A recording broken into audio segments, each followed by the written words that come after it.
السلام عليكم ورحمة الله وبركاته. ازيكم يا شباب؟ يا رب تكونوا بخير. النهاردة ان شاء الله فيديو جديد عن شهر واحد وما بعد شهر واحد. هنتكلم مع بعض في مواضيع مهمة انتوا سألتوني على جروب الاحياء بتاعي، فاتمنى تركز في الفيديو من اول ثانية لحد اخر ثانية علشان ما يفوتكش ولا كلمة وتستوعب كل حاجة. ولو عندك ملاحظة على الكلام، يعني لو مثلا كلمة حسيت انها جت على الجرح قوي، اكتبها عندك علشان هتستفيد بيها ان شاء الله في الفترة الجاية. دلوقتي بدأنا في شهر واحد ثانوية عامة وخلاص، يعني انت بقى فاضل لك 1 2 3 4 5، فاضل 5 شهور وتمتحن في شهر 6. يعني رسميا انت خلصت نص السنة. فالمشاكل اللي ظاهرة معاك دلوقتي يا صديقي تقدر تحلها بسهولة، لكن بعد شهر او 2 المشاكل هتبقى الى حد ما اصعب شوية. ان شاء الله برضو لو حصل مشكلة في اي وقت نعرف نحلها لك، لكن دلوقتي المشكلة حلها سهل لان لسه معاك 5 شهور. حضرتك اصلا في ناس بتبدأ من شهر 1 او حتى 2 وبتلحق وبتجيب مجموع كويس. وزي ما دايما بقول يا شباب ان الثانوية ما هي الا شوية اجتهاد، رزق، توفيق من ربنا سبحانه وتعالى في الامتحانات، وبتخلص يا معلم الثانويه العامه على كده. فممكن حد يكون بيبدا من دلوقتي عادي جدا جدا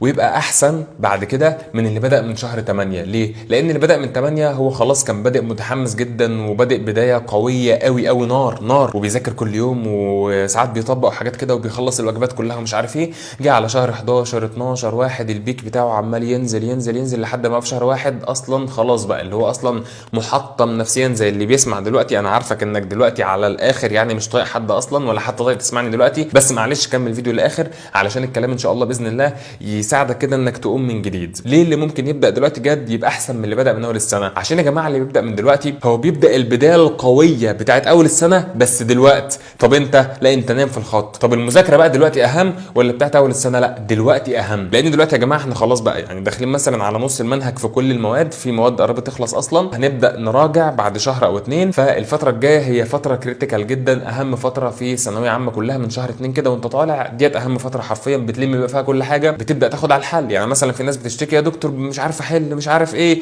بمسك امتحان ما بحلش نصه. حبيبي انا عارف ده كويس، احنا حتى في النظام القديم كان نقعد ندح طول السنه. تعالى حل الامتحان بقى ما تعرفش تحط فيه 10 اسئله على بعض صح. طب تقفيل الامتحانات بقى بعد كده بيجي منين؟ بيجي يا جماعه من كتر الحل. وده دايما اللي بعمله مع الناس في الاحياء، ان انا دايما حل حل حل، كويزات كويزات كويزات، عشان الحل من الاخر هو اهم حاجه، وخصوصا في النظام الجديد. فالشاهد من الكلام يا جماعه ان الفتره الجايه هي اهم فتره على الاطلاق في ثانويه عامه. اخر شهر واحد كده شهر 2 وانت طالع، ديت اهم فتره. الفتره ديت هتحدد مصيرك في ثانويه عامه. فبس لو شيطانك كده عمال يوسوس لك انك بقى ايه تبدا تنتخ ومش عارف ايه وتخليك نايم في الخط كده، فكر نفسك دايما باللي هيبدا من النهارده واللي ما كانش بيذاكر قبل كده. فكر نفسك دايما بمجهود الست شهور اللي فاتوا من شهر 7. فكر نفسك بالفلوس اللي انت دفعتها. فكر نفسك بالليالي الصعبه اللي انت قضيتها في الفترات اللي فاتت. فكر نفسك بالدروس والمشاوير والبهدله اللي انت اتبهدلتها. ده ما يضيعش على الارض ابدا. حد هيجي يذاكر من النهارده ويبذل مجهود اكتر منك لو انت كسلت في الفتره الجايه وهيعديك. خاف على نفسك. فالشباب اللي كانوا بادئين تمام، يعني انا عارف انكم تعبتوا وعارف انكم جبتوا اخركم، بس خلاص بقى الفتره الجايه مهمه جدا ما ينفعش ننام فيها. والشباب اللي هتبدا من النهارده يعني عاش لكم جدا جدا على القرار دوت، مش اي حد بياخده اصلا، لان الناس اللي ما بداتش اصلا عندها كم كبير جدا متراكم، فبجد عاش لكم جدا يعني. طيب تعالوا نتكلم على مشاكل بتحصل دلوقتي مع كل طلبه ثانويه عامه. اول مشكله اللي هي خطيره جدا وحقيقي بتتعبني قوي لما بسمعها من طلبه ثانويه عامه، المشكله وهي يا دكتور انا تعبت نفسيا ومش قادر اكمل. والله يا جماعه انا عذركم وحاسس بيكم عشان احنا قريبين من بعض في السن، وانا كمان بمتحن وعارف الصعوبه بتاعه المذاكره في الفتره الحاليه، والشتاء بقى والبطانيه والدفى لازم تتدفى ما تطلعش من تحت البطانيه والكلام ده كله. انا عارف الكلام ده كويس، بس عارف انكم في موقف اشد مني، لان مثلا اخري الشهر بتاع الامتحانات، لكن انت طول السنه، فدي حاجه صعبه جدا. فربنا معاكم يا رب. طيب تتغلب على المشكله دي ازاي؟ بص يا صديقي، زي ما انت تعبان نفسيا هتتغلب عليها برضو نفسيا. ازاي الكلام ده يعني؟ والله انت كل الفكره بتكون عندك وسوسه نفسيه او وسوسه شيطانيه انك خلاص مش قادر اكمل، او انا الدنيا بقت صعبه، او الحياه بقت وحشه، او ثانويه بقت مقرفه. انا عارف انها مقرفه كل حاجه، كل كلامك صح، بس حلمك يا صاحبي يستاهل. والله الكليه اللي بتحلم بيها من زمان جدا وحلمك وحلم اهلك تستاهل انك تتعب التعب ده كله.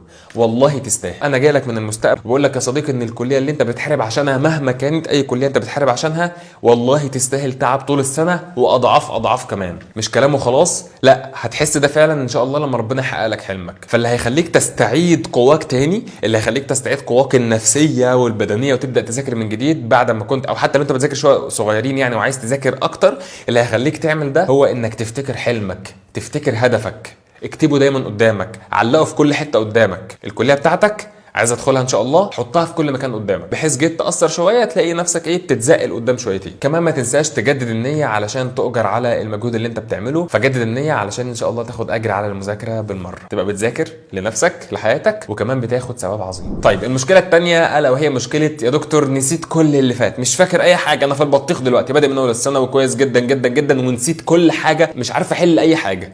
تعال اقول لك، تعال بص يا باشا، دلوقتي انت بتذاكر من شهر 7 8 9 10 11 12، او اللي بيذاكر من 8 9 10 11 5 شهور او 6 شهور، وانت حرفيا كل يوم تعب جديد تعب جديد تعب جديد تعب جديد. كنا عملنا فيديو قبل كده عن النسيان يا شباب، وقلنا انك عشان ما تنساش لازم المعلومه تتكرر في دماغك بطريقه اسمها سبيس ريبيتيشن، كل شويه انك تفتكر المعلومه تاني سواء بقى بالقراءه او باي طريقه، بس الفكره انك تراجعها على فترات متباعده بحيث ما تنساهاش.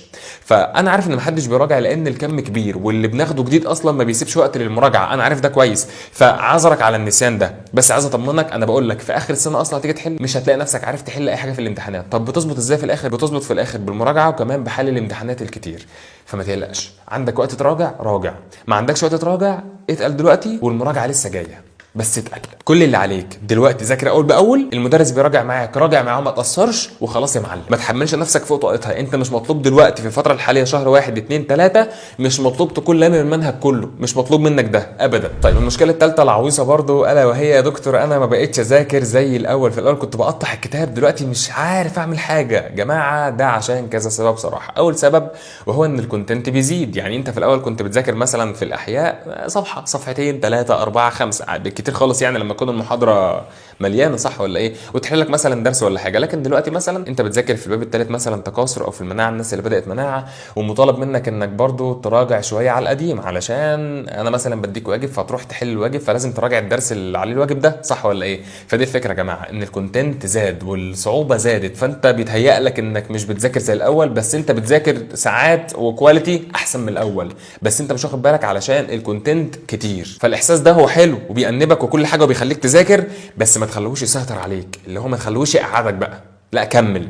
انت مكمل وعندك الاحساس قشطه، ده حلو جدا والله، يعني كل ان ضميرك بيأنبك ده حاجه عسل من الاخر يعني. فخلي عندك كده الاحساس ده، بس ما يسيطرش عليك. السبب الثاني هو ان الحماس قل. انت كنت داخل ثانويه عامه وانت مثلا في اولى ثانيه ما ذاكرتش خالص، وداخل بقى ثالثه تذاكر يعني، فالحماس قل اكيد. فاللي هيخليك ترجع الحماس ده تاني هي حاجه كويسه انت بتعملها، مثلا يوم مثلا تاخده اجازه تروح اسكندريه في الشتاء مثلا، عظمه دلوقتي تروح الساحل مثلا، ما اعرفش يعني انت بتحب تروح فين، نروح يا عم كل في مطعم حلو انت بتحبه، اي حاجه يعني فاهم، اخرج مع ناس بتحبها، اقعد مع اهلك يوم، الكلام ده كله. انك تخرج بس من المود ده اللي عايش فيه بقالك شهور، تنخلع من كل حاجه. انت هتنام مثلا الخميس كده، الخميس ده هو تصحى الجمعه قبل الصلاه، وخليك من بعد الصلاه لحد بالليل 12 واحده بالليل قاعد مع اهلك بس، ما معيش ولا كتاب، ما مسكتش ورقه ولا قلم النهارده خلاص. فاخلع كده كل اسبوعين 3 يوم زي ده كده، تمام؟ ده هيخليك تخرج من المود وترجع ايه الى حد ما كويس يعني. وربنا يوفقكم يا شباب. اي استفسار بخصوص الفتره الجايه في ثانويه عامه انا هحب جدا جدا اكون معاكم في فيديو عشان اجيب على الاستفسارات بتاعتكم في الفتره الجايه ان شاء الله. وبس كده، ده كان فيديو النهارده، نتمنى تكونوا استفدتوا،